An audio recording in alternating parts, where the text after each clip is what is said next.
గెలుపు నాకు బాధ్యత ఇచ్చింది కానీ అహంకారం ఇవ్వలేదు. రాదు. ఇంకా భయం వేసింది. అందరూ నాకు శుభాకాంక్షలు తెలియజేస్తా ఉంటే నాకు భయం వేసింది. ఎందుకంటే ఇల్లు అలకగానే పండగ కాదు ఇది. ఇల్లు అలకగానే పండగ కాదు. చాలా చాలా బాధ్యత కూడుకున్నది. భీమవరం, గాజువాక 2 చోట్ల ఓడిపోయినప్పుడు ఈ రోజున ఇంతమంది ఉన్నారు. ఈ రోజున ఆ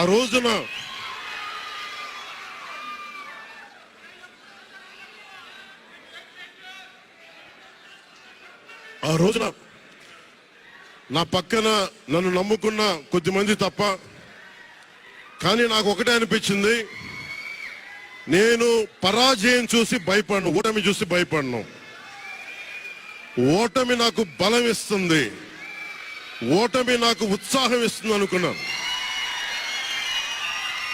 దేనికంటే నేను ఒకటే నమ్మాను.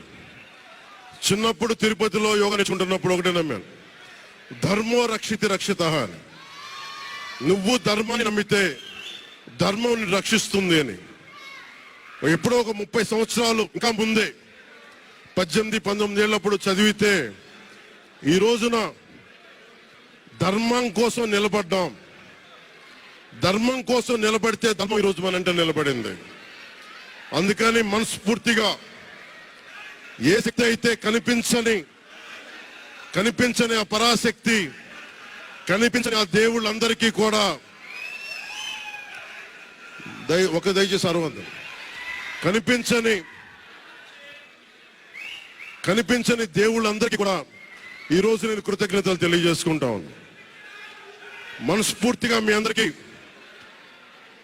పిఠాపురం ప్రజలందరికీ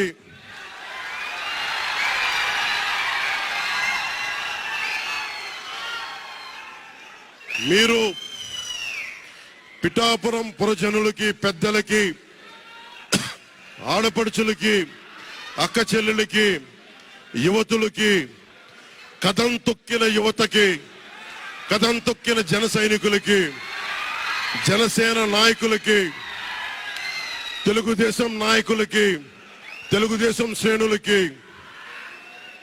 తెలుగుదేశం నాయకులు వర్మ గారికి, వారందరికీ కూడా నా ప్రత్యేక కృతజ్ఞతలు తెలియజేసుకుంటా ఉన్నాను. మీరు పిఠాపురంలో పవన్ కళ్యాణ్ గెలిపించలేదు. కేవలం పిఠాపురం ప్రజలు పవన్ కళ్యాణ్ ఒక్కని గెలిపించలేదు, 5 కోట్ల మంది ప్రజల్ని గెలిపించారు. మీరు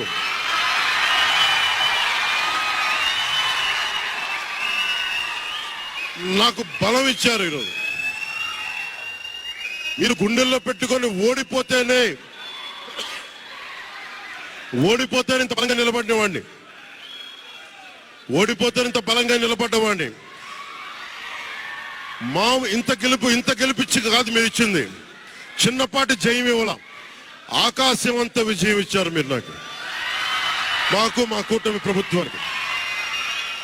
ఇది గుండెల్లో పెట్టుకుంటాం, నిలబడతాం, నిర్మాణాత్మకంగా పనిచేస్తాం.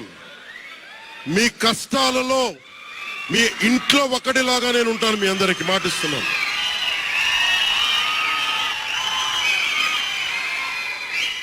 మీ ఇంట్లో ఒకటే గుర్తుపెట్టుకోండి, మా ఇంట్లో మా కుటుంబ సభ్యుడు నాకు కులాలకి, మతాలకి, ప్రాంతాలకి అతీతంగా ప్రతి ఒక్కరూ ఆలోచించాల్సింది, మా ఇంట్లో కుటుంబ సభ్యుడు పవన్ కళ్యాణ్. మా వాడు అసెంబ్లీలో అడుగు పెడుతున్నాడు, మా కష్టాల కోసం మాట్లాడతాడు, మా కష్టాల కోసం నిలబడతాడు. అది చేసి చూపిస్తాను. ప్రభుత్వం ఎలా ఉండాలి, అధికార యంత్రాంగం ఎలా ఉండాలి, రాబోయే రోజుల్లో మీకు అందరికీ చేసి చూపిస్తాం. మళ్ళీ ఒక 10 నిమిషాల తర్వాత మళ్ళీ వచ్చి మాట్లాడతాను. చంద్రబాబు గారు వచ్చారు, వారిని కలిసి మళ్ళీ వచ్చి మేము ఇద్దరం మాట్లాడతాం.